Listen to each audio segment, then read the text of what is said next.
This is another edition of Success Talk with Dr. Herbert Harris and incredible guests. We try to focus on people who are doing unbelievable things, who are facing challenges, overcoming those challenges, and making breakthroughs. We started out interviewing famous people.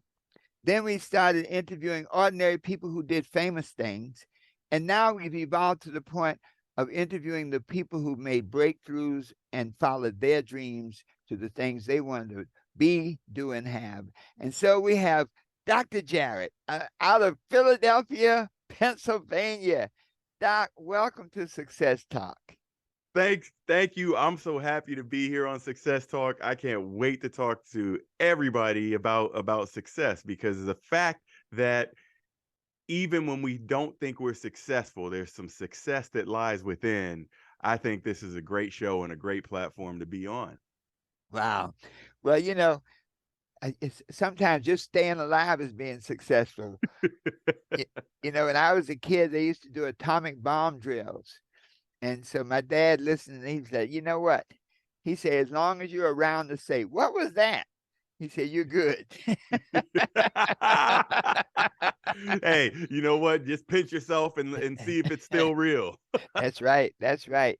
Well, Doc, tell us a little about your background, man. Where'd you grow up in your early family life? Because, it's very rare that you meet a young man who is doing so many positive things.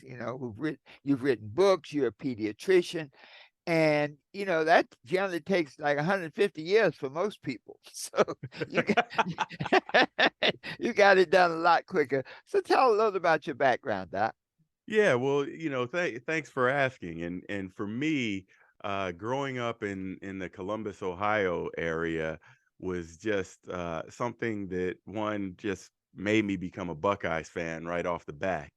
But Mm, two, it was one of those things. I would ride my bike around the neighborhood all day long, and I thought that I wanted to be a truck driver when I grew up. So wow. I came Okay. home after riding my bike, running to my parents and saying, "Hey, I want to be a Budweiser truck driver." They kind of Wow. looked at each other and said, "Okay, well, you can do whatever you want to do." Uh-huh. But as time went on, my vision kind of changed. I became interested in science. I became interested in doing a lot of things. So I ultimately said, maybe I'll go to college. Maybe I will go learn something new. And I like working with people. I like science. Maybe I'll become a doctor. So I went off to Xavier University of Louisiana, down in New Orleans, and began my journey where I studied chemistry, applied to medical school, was ultimately accepted, went off to Case Western Reserve University, where I studied, medicine, and became interested in pediatrics after being, several thousand miles away in a small rural village in Ghana in Western Africa, and found my love for pediatrics right there, taking care of people in this remote village. And I never looked back. I always loved taking care of children. Now, Doc, you just made a giant step from Columbus, Ohio to Ghana. That's one of those things. It's like, how'd you get over here? You got to well, tell us, how'd you end up in Ghana? so during my last couple of years in med school, you could take international health electives. And some of my classmates, they wanted to go to London and Paris. And I said, the medical system's not going to be very different. I don't know what I would really gain. If I have this opportunity, I'd like to go somewhere farther away and Mm, maybe see medicine from a different perspective. mm. And there happened to be a doctor who was on staff right there in the area, in Cleveland, and he said he ran a clinic in a small village in West Africa, and if students were interested, we could go there, work with the doctors there. And I stayed there for about 6 weeks, where it was an incredible eye-opening experience, and it taught me a lot about medicine that, well, maybe I had learned, but as you guys are accustomed to here in the US, we, can order tests, MRIs, blood tests, we can do all these different things. And this was culminated by an experience I had in Ghana where I was working with a surgeon as a medical student, and the surgeon only came to this village once every week. So the surgeon did his surgery and was gone. And this patient came back having a medical complication. He was in a lot of pain. And the doctor that saw him, who did have some surgical training, said, "Oh my goodness, we're going to have to operate on this man right now." And I said, "What?" Wow. We looked Yeah. into Yeah. this garage. It looked like a garage. It looked like a dusty garage, but they called it their operating theater. And he said, "You're an American medical student." I said, "Yes." He said, "You can be my anesthesiologist." And I said, "What? I don't know anything about putting people to sleep." He said, Mm. "Take this syringe and just squeeze it in his veins. Uh-huh. If he stops breathing, you've given too much. If he's screaming in pain, you have to give him more." And right in that moment, I Uh-huh. learned that we are very fortunate to have the system that we have in America, Mm. because many places in this world do not have those kind of resources. Wow. Well, Doc, that's kind of I look at medicine now, and so there's so much reliance on the machines and the tests and so many different people. I don't know. I somehow think that we've gotten away from that eyeball to eyeball, kneecap to kneecap type medicine where you look at a person in the eye and where you can see certain things in the eyes and just the way the face is moving, the muscle structure, how they're moving, that type of like analytical diagnostic approach. I don't know if that's still around in the medical profession now. Mm. Well, and it's interesting you bring that up because this is one of the things I learned. Whereas we lean heavily on technology Mhm. here in the States, out there you have to use your five senses much more than you would. So your vision, your hearing, in some cases your taste, your smell definitely comes in, and the power of touch, and all of these things I strengthen even more being in an area where I couldn't just say, let's order an x-ray and see what's inside. Mhm. You really had to do something different, and that was a gift that I was given by spending that time in Ghana. Wow. So now I think that kind of gives you more of a holistic approach, looking. Absolutely, Yeah. absolutely, Yeah. because I don't have to think to myself that I don't have to jump straight to a test or a medication or some sort of procedure. Let's just take a step back, listen to the story, see what's going on, and see if there's some things that we can figure out to make everything better. Wow. Man, we're going to need more doctors like that because we keep getting further and further away from that almost that humanistic approach, in everything. On TV today, there was some program now where you can give a computer program a an assignment and it will write a paper for you. Okay. And and and I guess my fear is that if you don't use your faculties, when I was a young man, you had to remember stuff. And I remember when I was preparing, and I'm a retired attorney, when you're preparing for the bar, you got to remember stuff. And in college, the whole idea. And now you just Google it, so you don't have to learn anything anymore. You don't have to retain any information.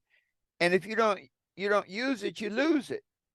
Absolutely, Mm, absolutely. It's a very different world that we live in, with the amount of information and even what we recall. I mean, we used to know a whole bunch of phone numbers once upon a time in our mind, because we had to. yeah. Now we just keep them all in our pocket.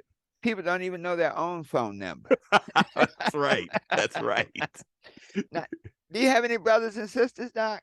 I do. I have one younger sister. She's 3 years younger than me. She lives in the Philadelphia area too. Uh-huh. So it's funny how we all kind of got back together after many years of studying here, being Yes, abroad here, and yes, and yes. and family comes back together. They have find a way of finding each other. Well, starting out in Columbus, Ohio, I've always liked Columbus. As a matter of fact, the 12 Universal Laws of Success was written in Cleveland, Ohio. Ah, okay. Yeah. My first retirement, I think I was around 49, my first retirement. and I moved to Cleveland because when I looked at my retirement money, you couldn't retire in New York. Yeah, No. unless you weren't planning to live a long life. Say when your money runs out before your life does, you got a problem, you know. So I went to Cleveland and spent some time in Columbus. I think there was the Black Bookstore.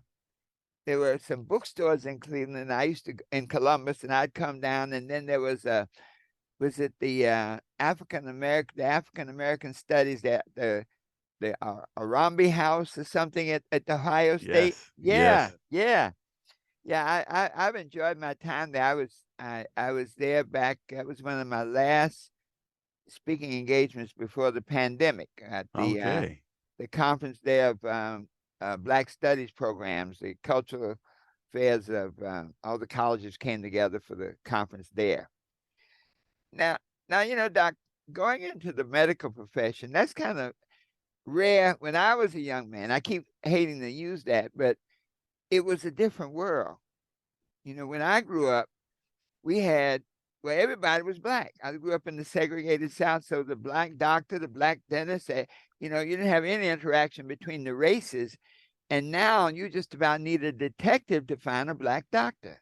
You Yeah, there are still not very many black doctors that are out there, although, you know, people are going through, they're being enrolled in medical school.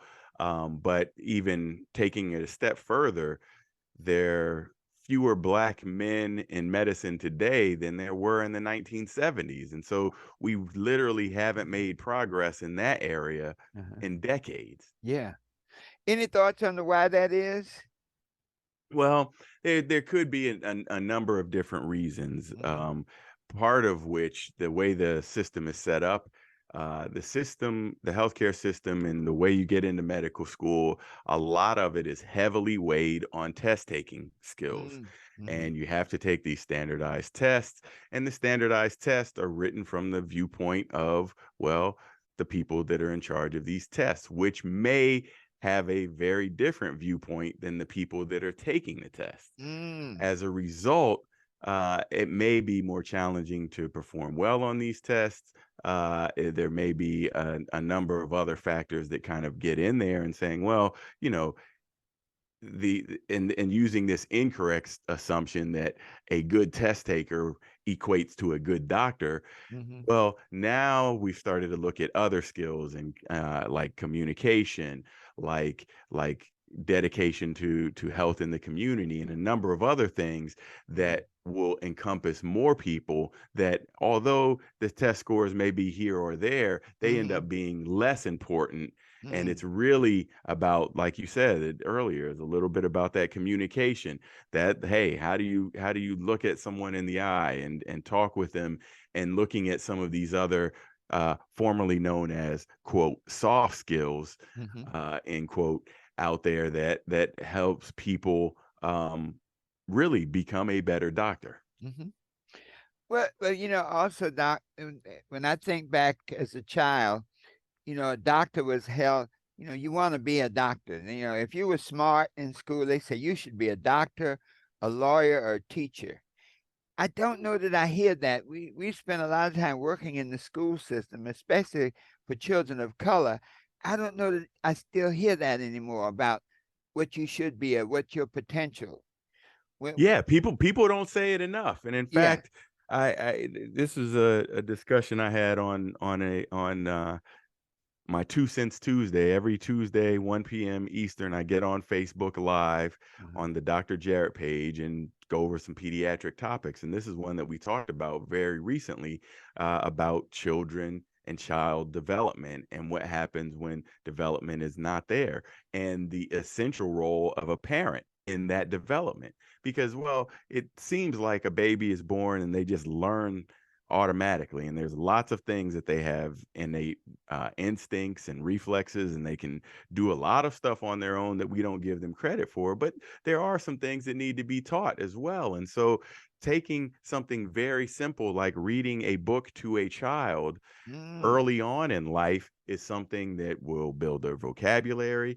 it will build their communication, it builds their literacy, and it sets them up for learning about more things in the future. And so parent being teacher early on is something that, you need to have these positive thoughts out there. You need to be able to put, hey, you can be anything you want to be. If you want to be a doctor, yes, you can do that. If you want to be an astronaut, yes, you can do that. If you want to be the president of the United States, yes, you can do that. And we need to reinforce these messages to our youth time and time and time again, because they don't hear that message nearly enough. By the time they may make it off into the school system, they may be written off even before they get started. Wow. Yeah. Yeah. Wow. Yeah, hmm, that's one of those things that, and it's really a structural problem. And in other words, it's like nobody's personally responsible, but the structure like generates that. Now, Yes. now, Yes. how did you get into what was that thing that took you past whatever you were doing that took you from the truck driver to going into medical school? Did somebody help you, give you a heads up? What was that spark that made you decide you wanted to become a doctor? Yeah, well, for me, it was something very it was an unknown. I did not have any doctor role models in my family. I didn't know anybody that was a physician other than, the doctors I may have seen in the clinics. But it was some of it for me was just saying I'm really interested in science, but I really love to work with people. And it was this combination, as I just tried to brainstorm a few different things that would make sense with liking science and Mhm. liking people. And I knew, at Xavier, I would not want to be working in a chemistry lab my whole life, because I did lots of that, and it just didn't give me that interest. And so it Mhm. ended up being one of those things that say, hey, you can do this, and if you want to go into medical school, let's do it.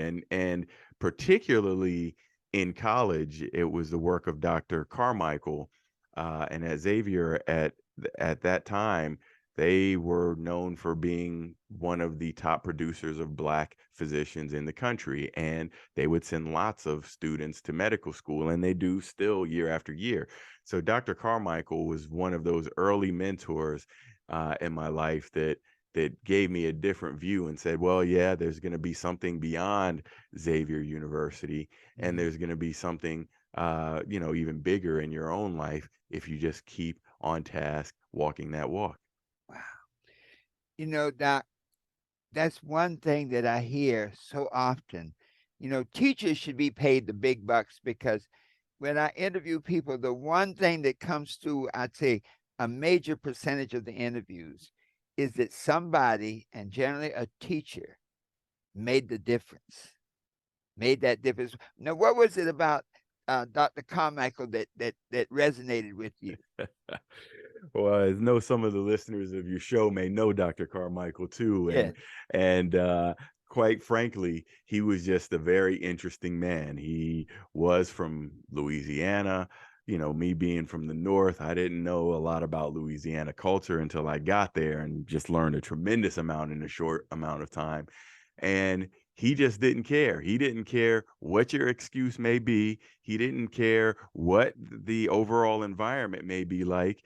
He just cared that you got your work done and made sure that you did. And if you didn't, he would be quick to get on the phone to you and call your mama. He would All right. always threaten that, and he would Uh-huh. follow through. Yeah. Yeah. Now, now I'm going to take a guess, and I may not be wrong. Was Dr. Carmichael a doctor of color? No, actually, Dr. Carmichael was not a doctor of color. Um, at least as far as we would traditionally have framed him. In those days. Yeah. Now, I just simply knowing a little bit better about equity, diversity, and inclusion, I probably Uh, just ask him the uh, question and let him answer it. But it yeah. was pretty known that he was not a doctor of color. Okay. And that's something interesting because many times, especially in areas like that, either it's a black doctor or a doctor of color or a white or another doctor who takes an interest in you. And I think the lesson is that maybe the color doesn't even matter if the person cares about you as a person. That's Mm, it. And that's yeah, and that's he was deeply committed to pre-medical students at Xavier. And as a result of that, he wanted all of them to succeed. And he would just do the things that he needed to do to make sure that we all did. yeah. Wow. Now, as you move into that area, was there any, if you could think of one or two obstacles, because you're a handsome young man, you're very articulate, you're successful. People say, "Oh yeah, well, yeah, you had it easy." Yeah, they Yeah, say, "Yeah, you just don't know." they Any, don't though. yeah, any particular, maybe one or two obstacles that really almost, I, I I like to think, I call it those David and Goliath moments, where those kind of obstacles that can stop you in your tracks and change the whole trajectory of your life. One or two obstacles that you face like that, and how'd you get over it? Well, I'll give you one obstacle Hmm. that was tremendous and it reshaped my entire career. Mm, After I graduated Xavier and Case Western and was off practicing pediatrics, another interest besides taking care of children I had was leadership. hmm. And I liked leadership. I liked looking at systems, seeing how systems can improve.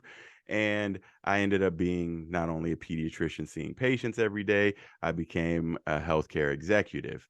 And over time, I rose through the ranks of the hospitals over the years and ended up becoming the president of the medical staff of an 8 hospital system. So now, not only do I see patients a couple times a week in a Uh-huh. clinic and take care of the Smith family and the Jones family and the Gonzalez family, but Uh-huh. I actually get out there and change policy that will make healthcare better for people I don't even know or get to touch directly. So it gets to amplify that effect. So I really thought that I was living my life, living my dream. And everything was going very well with that until one day I had a meeting with one of the hospital attorneys I normally met with. And he came to me and with his laptop and kind of opened it up to me and said, Jarret, I don't know how to tell you this, but you're under investigation, Uh-huh. and started showing me pictures Uh-huh. of a woman. He said, do you know this woman? I said, I don't think I do. And there were pictures from Facebook. And I said, well, I'm not even on social media at that time, so I'm not sure what this is about. He said, well, turns out that you saw this woman's 9-month-old child just a few weeks ago, and she said that you were inappropriate with her in the exam room, and she's going to the police. Right then and there, everything froze, everything stood still. I didn't even finish hearing what he had to say to me because I'm Yeah. like, what, police? How? What? So, needless to say, this started a tailspin in a career that I thought was going fully fledged, that was ended abruptly Uh-huh. with steel handcuffs being clacked onto my wrist, being led into a paddy wagon, taken to the county jail for processing. Wow. That's deep. That's deep, brother. Hmm. It was an experience that I never would wish on anyone, because I ended up spending the next 18 months of my life proving my innocence in this matter, which ultimately ended up in a day in court when I finally could have my say. And everybody saw that this was a scam, but the damage to me was done. It was done long ago. From the first time that this accusation came out, led to me losing my medical licenses in multiple states. So I was left with nothing. And in fact, I'll tell you right now that I didn't know what to do. My kids were looking at me, the media was chasing me, my wife was wondering what's going on, and all of these things started spinning out of control and falling apart. And I said, I knew that there was, nothing I could really do. I said, well, I'll apply for some jobs. I still have great leadership. Nobody would take a look at me. I actually spent several days going down to the Department of Motor Vehicles to try to get my commercial driver's license. I said, you know what? I always wanted to drive a Drive truck when I truck. was a kid. Yeah. So let me see if I can actualize that now. But I didn't even have success in that. And that's when my life totally changed, when I started looking at success stories and things that happen to people that, just put them on a completely different trajectory. And I noticed that people fell into two pockets: those that had some sort of devastating insult to them that made them never return again. And then there was a group of others that rebounded and soared to even greater heights, just like the rising phoenix. And that's when I wrote my first book, License to Live: A Primer to Rebuild Your Life After Your Career is Shattered. Wow. Now that's a powerful book. That's a powerful book. That now that book must have helped a lot of people. Yeah. Yes, Yeah. yes, it absolutely did, because one, I could tell my story. I could tell the things that I learned going through this horrible example. And I said, most people in their careers, they don't have something that crazy that goes on that sends them off. Most people are just going to be a little bit sad or Uh-huh. unhappy, or feel like their work life and their regular life is out of balance, and they figure out ways how to keep going on. But I said, if I can use my own instance as something where my career was going totally great in the direction I wanted to go, you get smacked out of the sky, and then the rebuilding begins, and the rebuilding begins. And it was really me telling that story, saying, hey, even if something happens very abruptly in your life, there's still reason to go on. There's still reason to do more. And there's still reason you can continue on with your mission. And that's what I had to do. I just had to start over and start by myself, because I said, even if no one else believes in you, if you You believe in believe in you, you. that's good enough to keep you Wow. going. If you believe in you, that's good enough. That's all you really need. That's Yeah. all you need. Because the other hand, when you don't believe in you, everybody else can believe in you, but if you don't believe in you, it's not gonna work. It's not going to work. That's absolutely right. It's not going to work. You, Mm. if in my case, it was easy because lots of people supported me and loved me and took care of me throughout this ordeal. But a lot of people may not get that message, and it really just starts with you. And if you believe in yourself and you believe something that good can happen in your life, there's nobody that can take that away. Those blessings are already sent to you. Wow. Wow. Now that must have been something you focused on. As you said, there are a lot of people when they take a hit,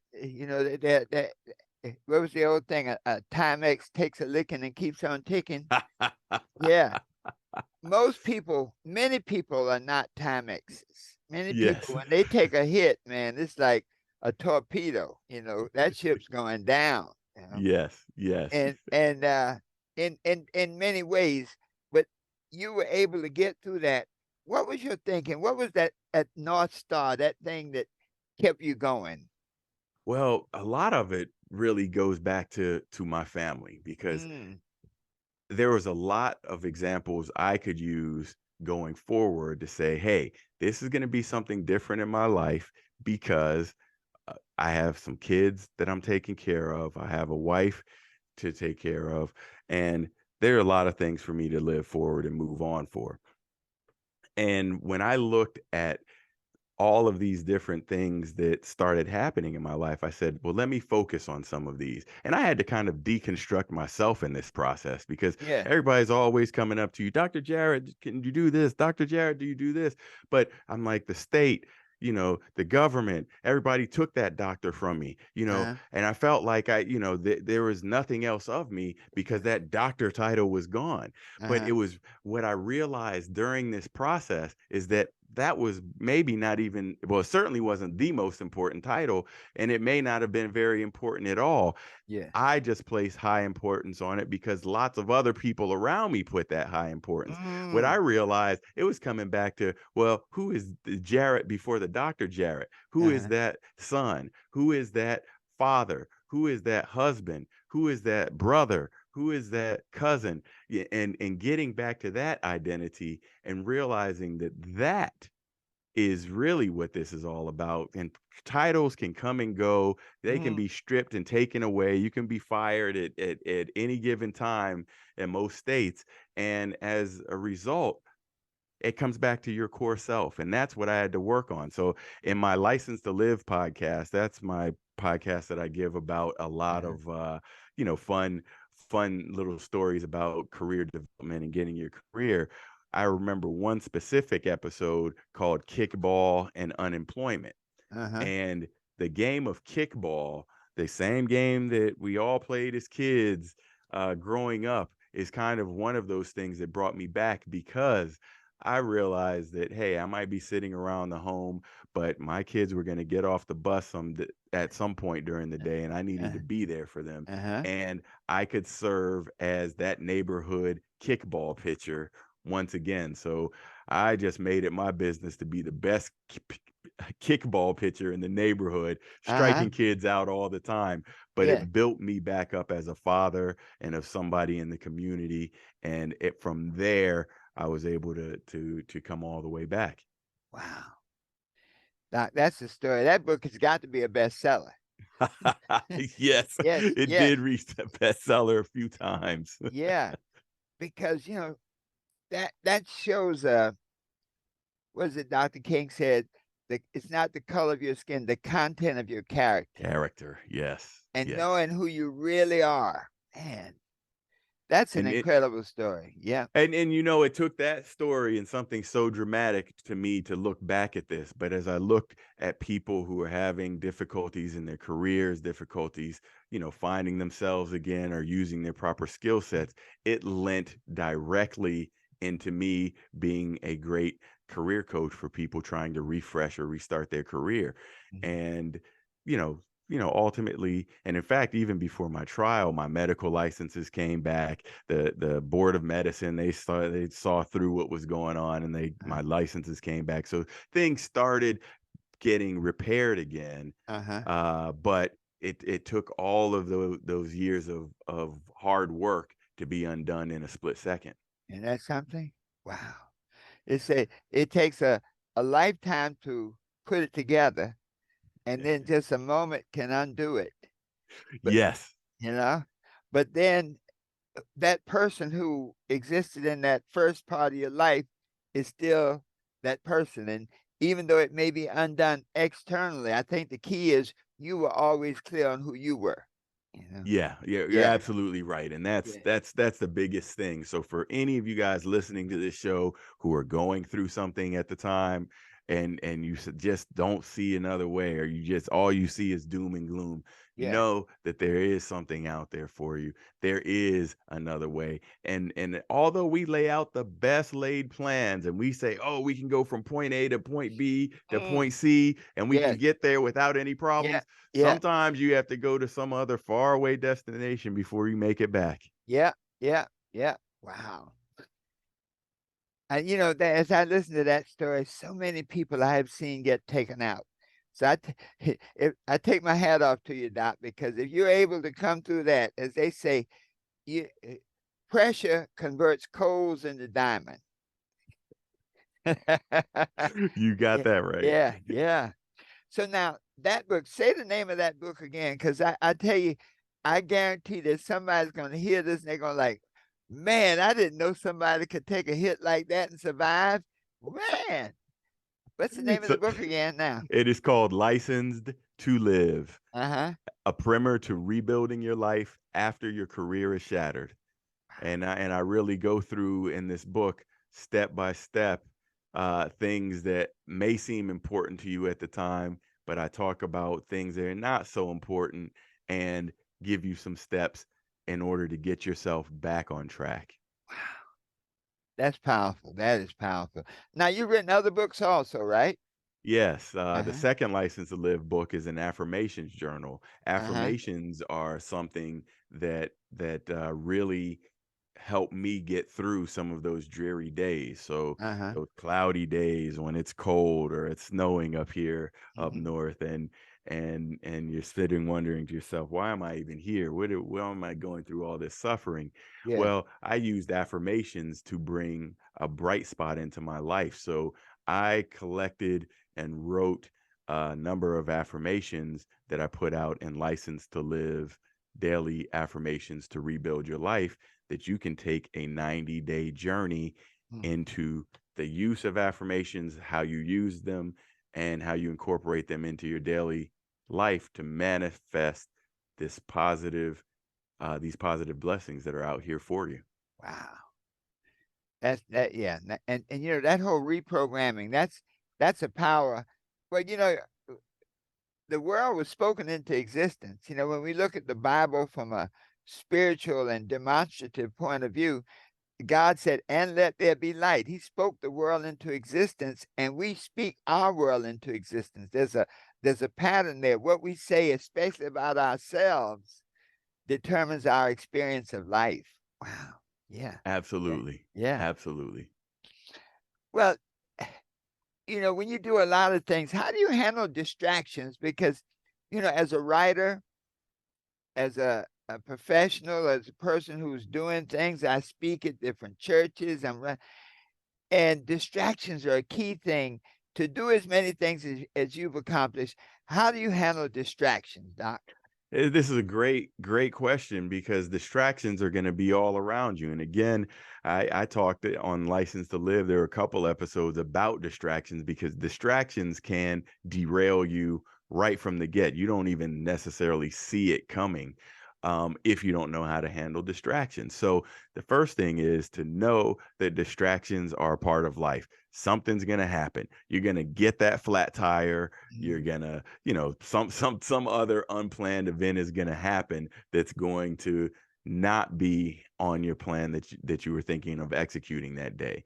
Now, the key is, when you understand that these are going to happen, you must identify them when they do happen, and then prioritize and compartmentalize. And what I mean by Mm. that is, then you say, all right, did this distraction that came up today, is this going to help me achieve my overarching goals of X, Y, and Z? Or is this something that is going to take me, in a different direction? And so you can decide if it's going to be something that you can encompass within your overall arching goals.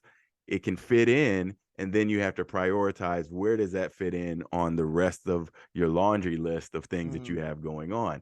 If it doesn't fit in, then you can address it in that real time and say, this is probably not the right time for this to be going on in my life, so I'll have to simply put it aside. Now, some distractions like that flat tire, you're gonna have to go ahead and figure it out, whether you Right. say, oh, thank goodness I paid for my AAA membership, or Uh-huh. you digging around in your trunk trying to get that spare out and get that new that spare tire on, Uh-huh.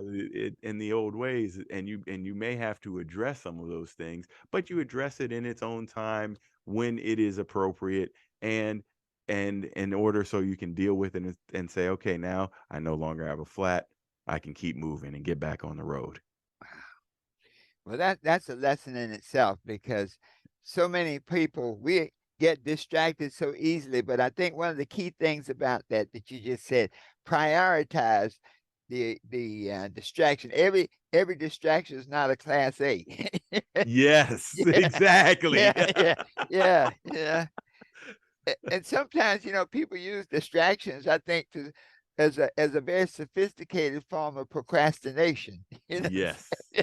Distractions become excuses. Yes, It's like, yes, oh, well, if it wasn't snowing today, then maybe I would have seen that pothole and not yeah, had the flat tire today. yeah, Something like that, yeah, becomes. yeah, and yeah. and, and in reality, is there's some things that are within the world that you can control. There's some things you can't.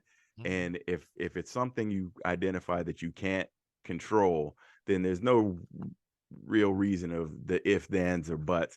You learn your lesson and then continue to move forward, because at the end of the day, in order to achieve success, you must have some level of failure.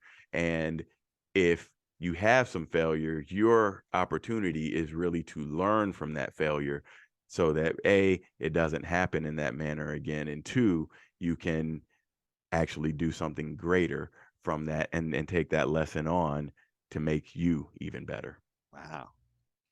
You know, you've had such a, I mean, just this is, we're going to have to do some more talks because there's so many lessons that you can teach. And so now, Doc, how do you spend most of your time now? Because I mean, Well, you have such a rich, what is it? I guess your assets are so heavy. How do you spend your time now?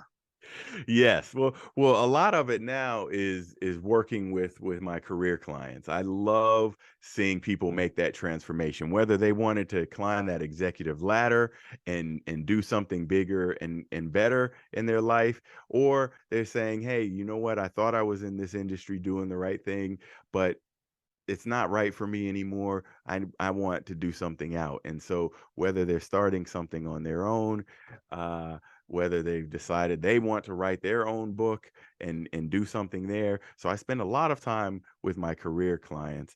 However, I spend a lot of time speaking at different um, engagements, whether they're at conferences. I even host my own conference. Guess what it's called? License to Live. We do that Uh-huh, every summer in uh-huh, Philadelphia. uh-huh. And we get people gathered to tell stories that they understand that, you know what, there are some things that can go haywire, but there are also some things that you can do to take some of these things to your advantage, so that, you know what, this loss that you had to take up front actually is a blessing in disguise that gave you this victory and this win. Wow. So a lot of that is fun. So I love Yeah. doing podcast interviews, television interviews, radio interviews. They're just all a lot of fun. And this is something I never would have dreamed. That kid at Xavier University back in the day had no idea that he would be, doing any number of the things that I've been able to achieve Right. at Yeah. this point. So it's just a lot of fun, and Yeah. I feel such a blessing that I'm able to help people. Wow. Well, that leads me to one of my questions, and I think you're really in a unique position to answer that. The question is, what advice right now, based on where you are right now, what advice would you give that kid back at Xavier? What advice would you give your younger self? Yeah, I definitely would give the advice that hey, you think, becoming a doctor is glamorous, it may be like what you see on TV. Well, no, that's not quite at all what happens in real life. Uh-huh. And you're going to know that even though you are having a great time out here and learning things and able to do things, there's going to be some things in your life that may not go as planned. And Hmm. so you need to be prepared to stand up, fight, and continue on with your mission to serve other people. And if you do that, you're going to be okay. Wow. So always be ready to stand up and fight. Life is unpredictable, and you just have to always be ready. Mm, that's interesting, Doc. Now think ahead now. Look down the road, maybe 25, 30 years. So projecting yourself ahead 25 or 30 years, what advice would you give to your present self? Hey, the advice from the future coming back to the present self is, hey, don't give up. You are on to something bigger than you could even imagine. Continue to walk this path that has been laid in front of you, and it will be amazing. Wow. So the advice from the future would be, don't give up. Don't give up. Keep moving. Wow. I tell you, Dr. Jarret, you have just an amazing history, okay, an amazing growth process, amazing writer, and your podcast. Now, your podcast, just tell a little about that for some of our listeners. Your podcast is the License to Live podcast. Yes. Hmm. And it's a podcast that we put on weekly. You can get it to wherever you listen to your podcast. Sometimes we have guests. We've had Super Bowl champion Mike Logan. We've had MMA gold medalist Janae Noonan as guests, but a lot of times it may be something that we're talking about current events that are going on, or things that happen in your life, or maybe even things that happen in my life with the people that I may meet or come across just throughout every day, and how you can better equip your life to serve the people that you want to serve in the way that you want to serve. Because a lot of times people get caught up in these career conundrums that they get out there and they say, I've been doing all of this work and I thought I knew what I wanted to do, but now that I'm doing it, I hate it. I hate it. Yes. And you have to understand there's no reason to continue to go through that misery.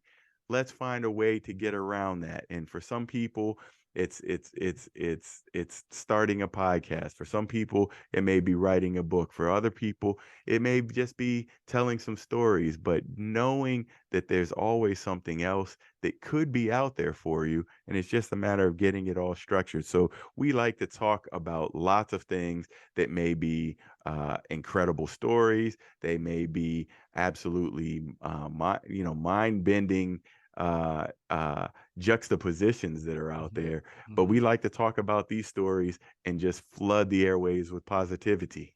Wow. Well, I tell you, Doc, this has been an amazing interview. Now I'll ask you this. Is there any question you have of me? I think I'm a little older than you are and been around a few more blocks maybe. But any question you have of me that you'd love to ask of me?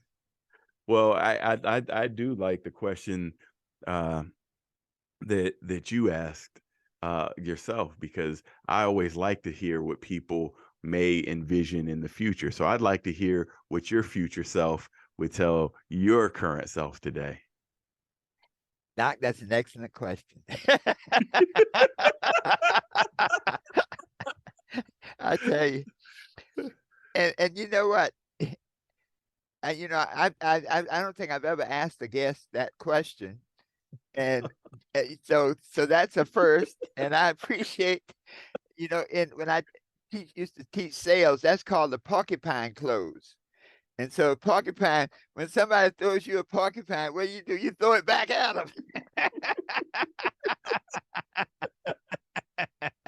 I love it. I love that. I love that so much, Doc. Yeah, that's the porcupine.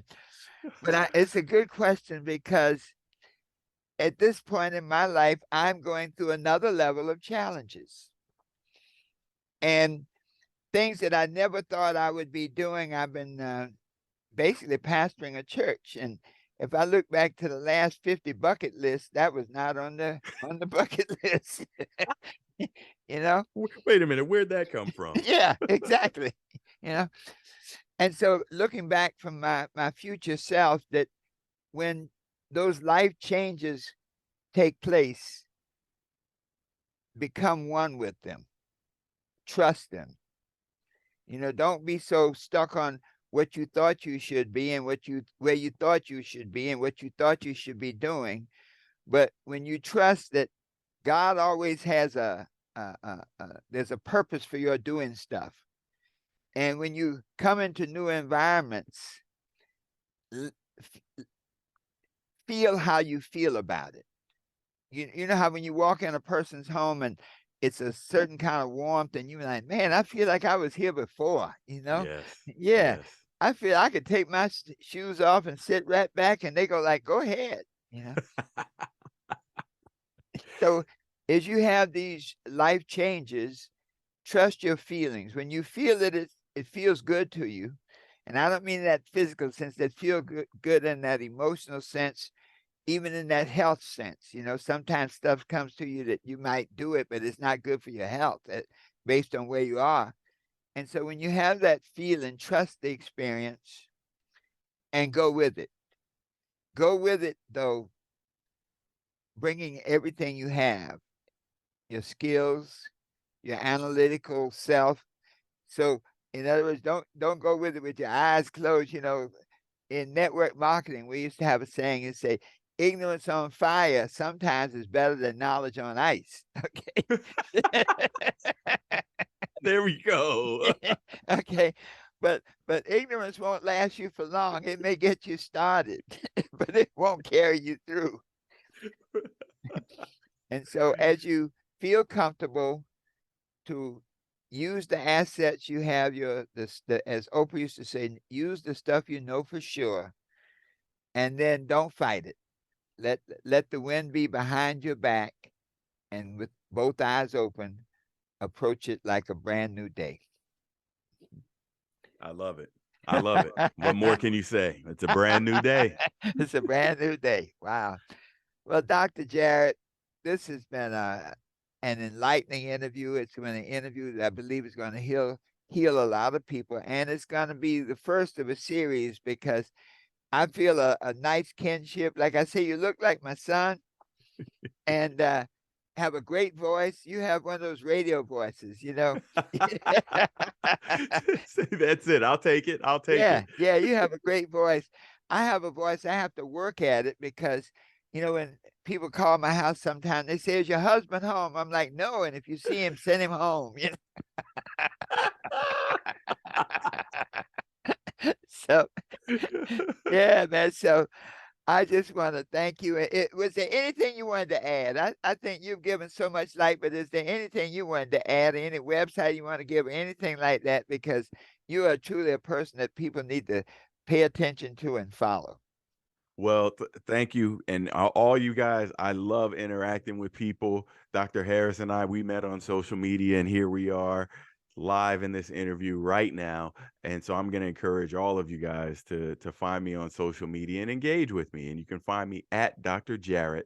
Spell out the word doctor, J-A, 2 R's, E, 1 T. Mhm. At Dr. Jarret. All right. Well, thank you, my friend. It's been a joy and a pleasure. Just hold tight as we close out because this day, sometimes folks, you do a program and it's a lot like being in church. After a minister's given a really great sermon, you're like, let's take up a collection. Well, this is a let's take up a collection moment. The things that Dr. Jarret has shared with us today, diagnose it, listen to it, because I guarantee you that somebody out there needs to hear this message. Somebody out there is facing a Goliath that is ready to take them out. And when they hear the words of Dr. Jarret, they're going to say, Goliath, you better get packing, buddy, because I'm coming for you. When you can turn life around and be what you want to be, do what you want to do, and have anything you desire, then there's only one thing to say: the best is yet to come. So it is.